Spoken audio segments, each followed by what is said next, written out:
Hi friends, இந்த வீடியோவில் என்ன பார்க்க போகிறோம் அப்படின்னா, டிஎன்பிஎஸ்சி ப்ரீவியஸ் இயர் கொஸ்டினில் திருக்குறள் கேட்கப்பட்ட கேள்விகளை ஒரு 30 எக்ஸாம் கொஸ்டின்ஸ் நான் அனலைஸ் பண்ணியிருக்கேன்.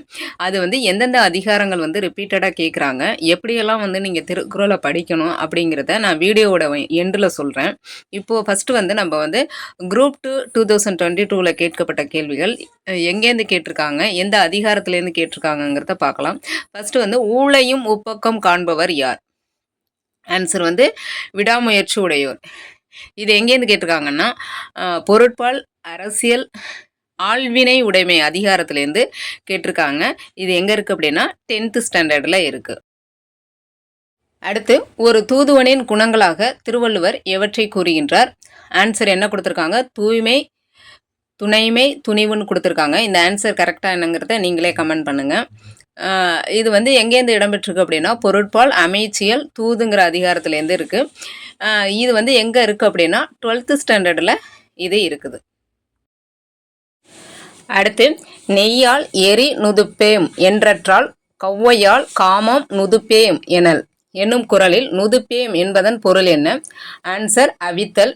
இது எங்கே இடம்பெற்றிருக்குன்னா இன்பத்துப்பால் களவியல் அலர் அறிவுறுத்தல்ங்கிற அதிகாரத்துலேருந்து கேட்டிருக்காங்க. நமக்கு இன்பத்துப்பால் ஸ்கூல் புக்ஸில் இருக்காது, வெளியிலேருந்து கேட்டிருக்காங்க.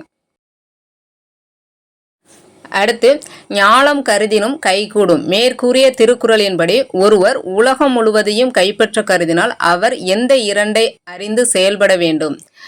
ஆன்சர் காலமும் இடமும். இது பொருட்பார் அரசியல் காலமறிதல் அதிகாரத்திலிருந்து கேட்டிருக்காங்க. இது எங்கே இருக்குது அப்படின்னா 11th ஸ்டாண்டர்டில் இருக்குது. ஓகே, நம்ம குரூப் 2 2022 கொஸ்டின்ஸை பார்த்த வரைக்கும் கொஸ்டின்ஸ் எல்லாம் எங்கேருந்து கேட்டிருக்காங்க அப்படிங்கிறத கவனிச்சிருப்பீங்க. எங்கேருந்து கேட்டிருக்காங்கன்னா 10th standard, 11th standard, 12th ஸ்டாண்டர்ட்லேருந்து கேட்டிருக்காங்க. இப்போ நம்ம இனி என்ன பார்க்க போகிறோம் அப்படின்னா குரூப் 1 2024 எங்கேருந்து கேட்டிருக்காங்கங்கிறத பார்க்க போகிறோம். ஃபர்ஸ்ட் கொஸ்டின், வெண்மை எனப்படுவது யாதென வள்ளுவர் கூறுகிறார்? ஆன்சர், தாம் அறிவொளி படைத்தவர்கள் என்று நினைக்கும் செருக்கு. இது எங்கே இருக்குது அப்படின்னா புல்லறிவாண்மை அதிகாரம் 9th ஸ்டாண்டர்டில் இருக்குது. அடுத்த கொஸ்டின், மன்னரை சேர்ந்தொழுகுதல், குறிப்பறிதல், அவையறிதல் ஆகிய அதிகாரங்களில் வள்ளுவர் உணர்த்துவன யாவை? Answer 4 1 2 4 only. அமைச்சரின் நடத்தை பற்றியது, அமைச்சர் மன்னனுக்கு ஆலோசனை வழங்குவது, உளவியல் கருத்துக்கள் நிறைந்தது. இது எங்க இருக்கு அப்படின்னா இந்த அதிகாரங்கள் 11th ஸ்டாண்டர்டில் இருக்குது. அடுத்த கொஸ்டின், மக்களே போல்வர் கயவர் அவரென்ன ஒப்பாரியாங் கண்டதில் என்ற குறளில் கயவர் என யாரை குறிப்பிடுகின்றார்? அதாவது 3 பேரையுமே, பொறுப்பில்லாதவர்கள், விருப்பம் போல் நடப்பவர்கள், நெறியற்று வாழ்பவர்கள், இவங்க 3 பேரையுமே கயவர்னு வள்ளுவர் குறிப்பிடுகிறார். இது எந்த அதிகாரம்னா கயமை அப்படிங்கிற அதிகாரம் 10th ஸ்டாண்டர்டில் இருக்குது. அடுத்து, யாருடைய செல்வத்தை வள்ளுவர் நீர் நிறைந்த ஊருணியோடு ஒப்பிடுகிறார்? ஆன்சர், பேரறிவாளன். இது எங்க இருக்கு அப்படின்னா அதிகாரம் ஒப்புரவறிதல். இது எங்க இருக்கு அப்படின்னா 11th ஸ்டாண்டர்டில் இருக்கு. அடுத்து, உடுக்கை இழந்தவன் கைபோலே என்பதற்கு வள்ளுவர் எதனை ஒப்பிடுகிறார்? ஆன்சர், நட்பு. இது நட்புங்கிற அதிகாரத்தில் 8th ஸ்டாண்டர்டில் இருக்கு. அடுத்து, தண்ணீர்மை குன்றும் தடிந்து எழிலி தான் நல்காதாகி விடின் என்ற குறளில் எது குன்றும் என்று திருவள்ளுவர் கூறுகிறார்? ஆன்சர், நெடுங்கடல். இது என்ன அதிகாரம் அப்படின்னா வான் சிறப்புங்கிற அதிகாரம். எங்கே இருக்குது அப்படின்னா 6th ஸ்டாண்டர்டில் இருக்குது. வான் சிறப்புங்கிற அதிகாரம் எப்பொழுதுமே ரிப்பீட்டடாக கேட்டுக்கிட்டு இருக்காங்க. ஓகேவா?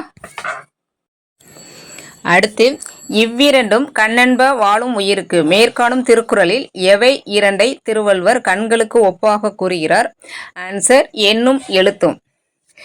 இது கல்விங்கிற அதிகாரத்தில் இடம்பெற்றிருக்கு. இது 7th ஸ்டாண்டர்டில் இருக்குது. ஓகே ஃப்ரெண்ட்ஸ், இப்போ ஃபைனல் சொல்யூஷனுக்கு வருவோம். இப்போ என்னென்னா நான் 30 எக்ஸாம் கொஸ்டின்ஸ் அனலைஸ் பண்ணியிருக்கேன்னு சொன்னேன். அனலைஸ் பண்ணதில் சாம்பிளுக்கு 2 எக்ஸாம் கொஸ்டின்ஸ் தான் போட்டிருக்கேன். இப்போ இந்த குரூப் 1 சொல்லியிருந்தேன் இல்லையா, 10th standard, 11th standard, 12th ஸ்டாண்டர்ட்லேருந்து கேட்டிருக்காங்க அப்படின்னு சொல்லிட்டு, அந்த 10th 11th 12th அந்த அதிகாரங்கள் தான் இடம்பெற்றிருக்கும். ஆனால் அந்த திருக்குறள் அங்கே இடம்பெற்றிருக்குமானா இடம்பெற்றிருக்காது. அப்போ இதுலேருந்து நீங்கள் என்ன தெரிஞ்சுக்கிறீங்க அப்படின்னா, எனக்கு தெரிஞ்சு 9th 10th 11th 12th இந்த 4 4 ஸ்டாண்டர்டில் உள்ள அதிகாரங்கள், ஒவ்வொரு அதிகாரத்துக்குமே 10 திருக்குறளையும் நீங்கள் படித்து தான் ஆக வேண்டும். இப்போ 9th 10th 11th 12th என்னென்ன அதிகாரங்கள் இருக்கோ அந்த அதிகாரங்களில் உள்ள 10 திருக்குறளையும் வந்து நீங்கள் படிச்சுக்கணும். அடுத்தது நான் வந்து இந்த 30 எக்ஸாம் கொஸ்டின்ஸ் வந்து அனலைஸ் பண்ணேன்னு சொன்னேன் இல்லையா, அந்த 30 எக்ஸாம் கொஸ்டின்ஸில் என்ன அதிகாரங்கள்லாம் ரிப்பீட் ஆகுதுங்கிறதையும் ஒரு 10 அதிகாரங்கள் வந்து பார்க்கலாம். ஓகேவா? அதிகாரம் 1 மக்கட்பேறு, 2 விருந்தோம்பல், 3 ஒழுக்கமுடைமை, 4 ஒப்புரவறிதல், 5 புலால் மறுத்தல், 6 வாய்மை, 7 மெய்யுணர்தல், 8 இறைமாட்சி, 9 வழியறிதல், 10 நாடு. இந்த 10 அதிகாரத்திலேருந்து 2023ஆம் ஆண்டு 22ஆம் ஆண்டு கேட்கப்பட்ட கேள்விகளில் ரிப்பீட் ஆனிச்சு. ஓகே, இந்த 10 அதிகாரங்களும் பார்க்கணும். அது போக 10th standard 11th standard 12th ஸ்டாண்டர்டில் உள்ள அதிகாரங்கள், அந்த அதிகாரங்களில் 2 குறள் 3 குறள் அப்படி தான் கொடுத்துருப்பாங்க. ஆனால் நீங்கள் 10th 11th 12th உள்ள அதிகாரங்களில் உள்ள அனைத்து குறள்களையும் படித்து கொள்ள வேண்டும். ஓகேவா? அது எப்படி வந்து இனிமே வந்து எப்படி படிக்கிறது, கஷ்டமாச்சுன்னு நினச்சிங்க, கஷ்டமாக இருக்குது எப்படி படிக்கிறதுன்னு சொன்னீங்க அப்படின்னா கமெண்ட் பண்ணுங்கள். நான் வந்து எளிமையாக ஒவ்வொரு அதிகாரத்தையும் வந்து எப்படி எளிமையாக படிக்கலாம் அப்படிங்கிறத நான் வீடியோ போடுறேன். உங்களுக்கு விருப்பம் இருந்தால் வீடியோ போடுறேன். ஓகே, நன்றி. நெக்ஸ்ட் வீடியோவில் பார்க்கலாம்.